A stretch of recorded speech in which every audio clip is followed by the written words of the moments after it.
हाँ, इस तरह से बेटा दो पार्टिकल हवा में प्रोजेक्ट कर रहे हैं, दो प्रोजेक्टाइल प्रोजेक्ट की गई हैं। ठीक है।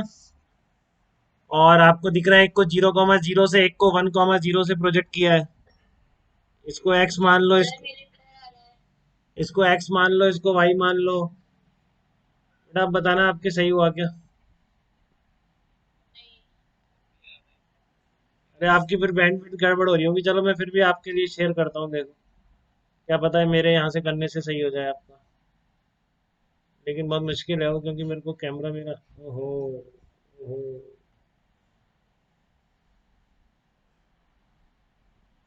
देखना बेटा, बताना सही हुआ क्या आपका। चलो ठीक है।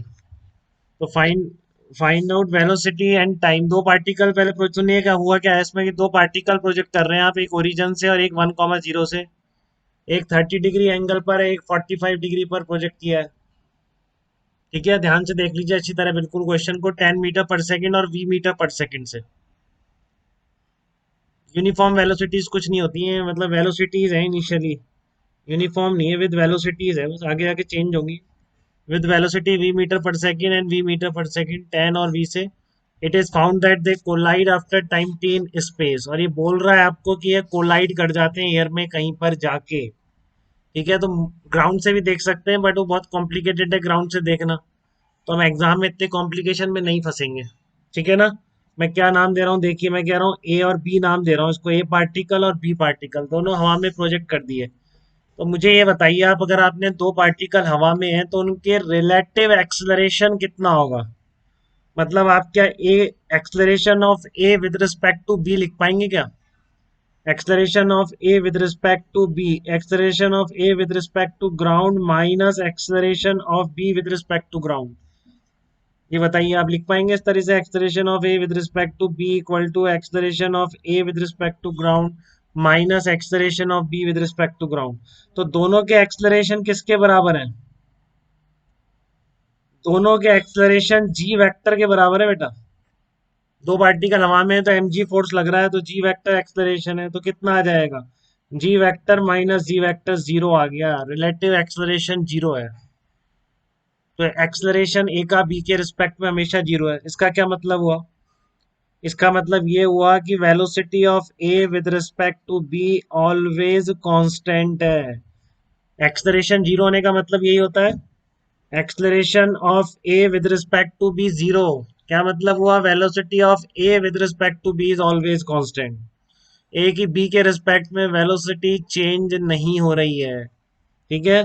तो ए के रेस्पेक्ट में बी की जो at the time of projection जो वेलोसिटी रही होगी, at the time of projection जो वेलोसिटी रही होगी हमेशा वही रहेगी। ठीक है ना। At the time of projection A की बी के रिस्पेक्ट में वेलोसिटी कितनी थी, रिलेटिव वाले फार्मूले से निकाल दीजिए।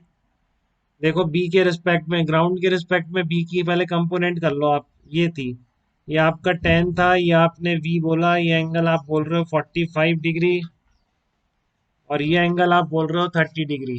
ठीक है, ये बोल रहे हो आप, इसको वी बोल रहे हो, इसको 10 बोल रहे हो। तो इसके कंपोनेंट कर लो आप, कितना आएगा, 10 cos 30 और 10 sin 30। इसके कंपोनेंट कितने आएंगे, v/√2, और इधर आएगा v/√2। ये कितना आएगा 5, ये आएगा 5√3। ए और बी इस तरीके थे, ये ग्राउंड के रिस्पेक्ट में वेलोसिटी थी, तो ए की बी के रिस्पेक्ट में क्या हो जाएगी, सब्ट्रैक्ट कर दे बेटा। तो बी के बी तो रेस्ट पर आएगा, बी के रिस्पेक्ट में देखेंगे तो ए की बी के रिस्पेक्ट में आ जाएगी A with respect to ground minus B with respect to ground, तो कितनी आ जाएगी इस डायरेक्शन में, 5√3 माइनस v/√2 आ जाएगी। बताओ, 5√3 माइनस v/√2, और इस डायरेक्शन में कितनी आ जाएगी, 5 - v/√2 आ जाएगी। ये है बेटा velocity of A with respect to B. ये दो कंपोनेंट आ रहे हैं बी के रिस्पेक्ट में, एक्सलरेशन नहीं है। तो इसका मतलब ए की बी के रिस्पेक्ट में वेलोसिटी हमेशा क्या होनी चाहिए, कांस्टेंट होनी चाहिए। ठीक है, इसका क्या मतलब हुआ, ए की बी के रिस्पेक्ट में वेलोसिटी हमेशा क्या रहेगी, कांस्टेंट रहेगी। यही मतलब समझ आ रहा है मेरे को इसमें, तो ए की बी के रिस्पेक्ट में वेलोसिटी जो आ रही है, क्योंकि एक्सलरेशन नहीं है तो कांस्टेंट रहेगी। तो इन दोनों का रिजल्टेंट किधर आता है, इस डायरेक्शन में आ रहा है रिजल्टेंट। तो ये तो कह रहा है कि बी पर टकरा रहा है, और रिजल्टेंट आपका, अगर ये दोनों कंपोनेंट जिंदा रहे तो रिजल्टेंट हमेशा ऐसा आएगा बेटा, ये आएगा velocity of A with respect to B. तो यही सीखा आपने वेक्टर एडिशन से, किसी वेलोसिटी के दो कंपोनेंट हैं तो वेलोसिटी का रिजल्टेंट इधर आ रहा होगा ना, यही तो आ रहा होगा velocity of A with respect to B vector. तो ये कहाँ टकरा रहा है, ऐसे तो कभी टकराएगा ही नहीं इस पे, बल्कि ये बोल रहा है कि एयर में जाके दोनों कोलाइड कर रहे हैं। तो इसका मतलब बता सकता है कोई मुझे अब क्या करना पड़ेगा? कोई भी बोल सकता है जल्दी से फटाफट। सुमित आप बता सकते हैं?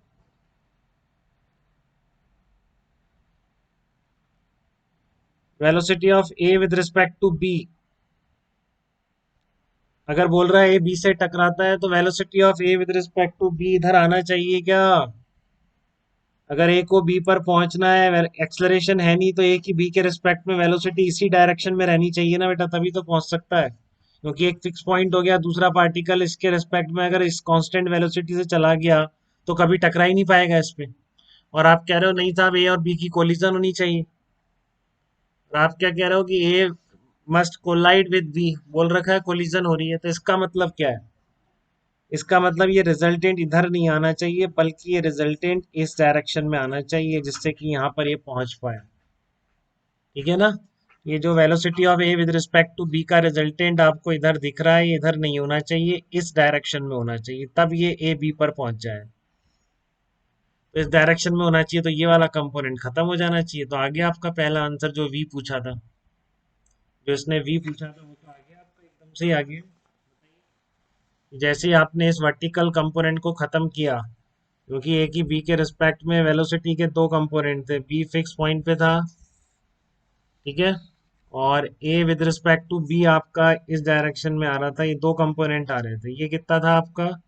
5√3 minus v by root two था, ठीक है, और ये कितना था आपका? 5 minus v by root two था।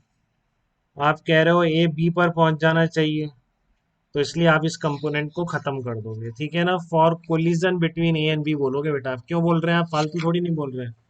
आप ऐसा क्यों बोल रहे हैं? क्योंकि इसने बोला है कि ये बी पर कोलाइड करता है, इसलिए हम ऐसा बोल रहे हैं, फॉर कोलिजन। ठीक है, मैं पूरा लिख रहा हूँ, velocity of A with respect to B vector, A की बी के रिस्पेक्ट में वेलोसिटी, क्योंकि फिक्स पॉइंट हो गया ना बेटा, ये फिक्स पॉइंट हो गया बी के रिस्पेक्ट में, कांस्टेंट वेलोसिटी से पार्टिकल चलता हुआ आ रहा है, अगर इधर चला गया तो कैसे टकराएगा?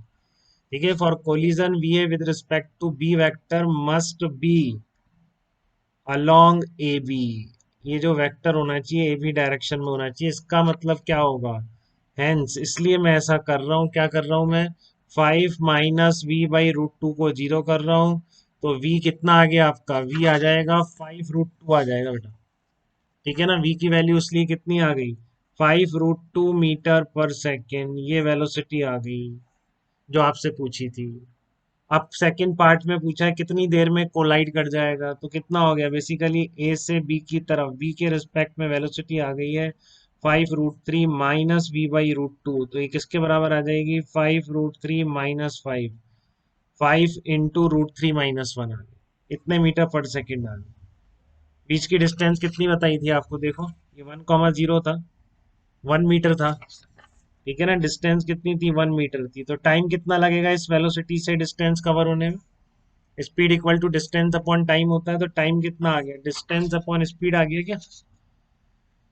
डिस्टेंस कितनी आ रही है? 5√3 - 1 अपॉन, सॉरी ये तो वेलोसिटी आ गई, डिस्टेंस तो 1 थी, 1/5√3 - 1, यही आंसर हो जाएगा सेकेंड में, इतने टाइम लगेगा।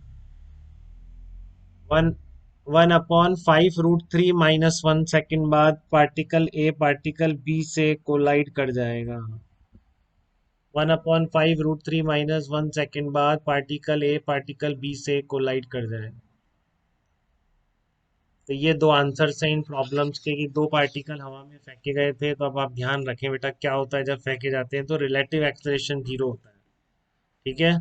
सब कुछ उनका जो होता है इनिशियल रिलेटिव वेलोसिटी की डायरेक्शन में एक दूसरे के रिस्पेक्ट में मूव करते हैं। तो अगर कोलिजन हो रही है तो डायरेक्टेड कैसा होना चाहिए कि बी के रिस्पेक्ट में वेलोसिटी टूवर्ड्स बी होनी चाहिए, क्योंकि फिर एक्सेलरेशन ये जो बाद में कोई चेंज कर दे, तो शुरू वाली वेलोसिटी इसी डायरेक्शन में आनी चाहिए। तो इसलिए फिर मैंने ये कंपोनेंट 0 कर दिया। यहाँ तक बताइए।